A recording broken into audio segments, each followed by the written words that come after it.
Hey philosophers! I'm sorry that I'm such a bad nerd. I'm sorry. I am not reading any books at the moment and I feel so bad. Like when we were talking about the themes and I was like, oh, I'll just start reading one before my video is supposed to be made. But I didn't. I'll talk about some books that I have on my shelves that I want to read. The Party Cloudy Patriot by Sarah Vowell.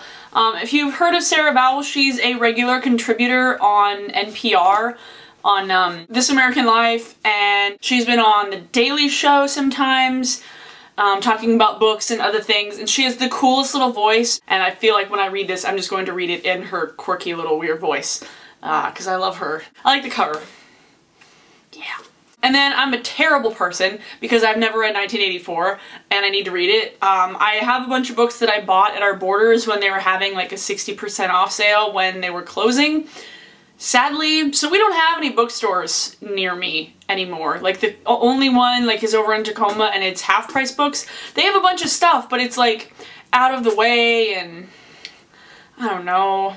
After being in college for 4 years and having so many like textbooks and like required reading for different classes, I got so turned off of reading. Like I took one class, it was like women's lit, and it just, oh, like I freaking hated half the books that we read. I hate Joy Luck Club. I hate Joy Luck Club and Beloved and all, I just, ugh. Yeah, that's why I haven't been reading that much lately, because I got so turned off of it in college because a lot of the books that we had to read sucked. But I need to read 1984.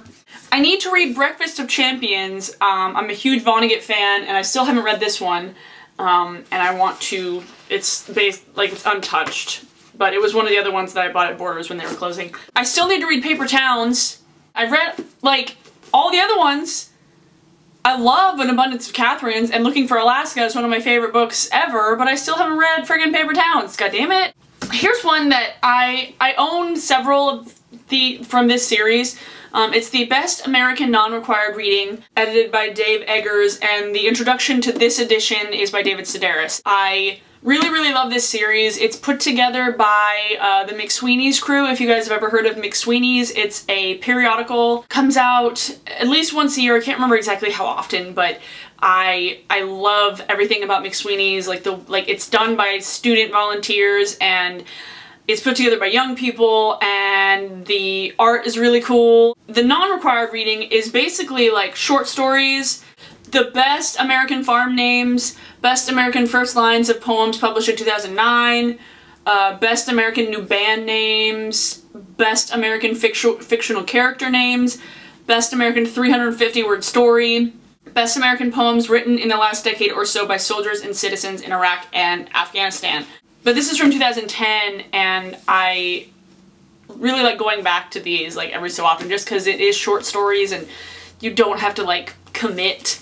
But I've read some of the things in here, that counts. A couple of books that I have that I want to reread. First one being Harriet the Spy, because I love it and it's one of my favorite books of all time, my favorite childhood book.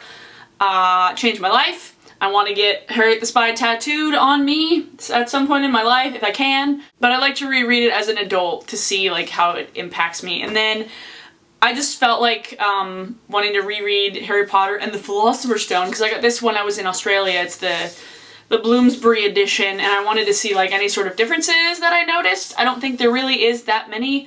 Let me know if you have read both the American and the international version. And then one book that I really, really am wanting to read and that I've picked up several times and just not committed to, and that is Wildwood by Colin Malloy of the Decemberists. And I went to a reading, not a reading, but it was like a session thing at the Bumbershoot Festival last year with Colin and then his wife Carson Ellis, who did all the illustrations for this book. And it is an illustrated children's book about a magical land in the middle of Portland where foxes wear 17th century military garb and talk. It takes place in Forest Park in the middle of Portland, and it's a little fantastical children's book, and I just love everything about the the art in it. It's so pretty. One of the blurbs on the back. This book is like the wild, strange forest it describes. It is full of suspense and danger and frightening things the world has never seen, and once I stepped inside, I never wanted to leave. And that was by Lemony Snicket. See, there's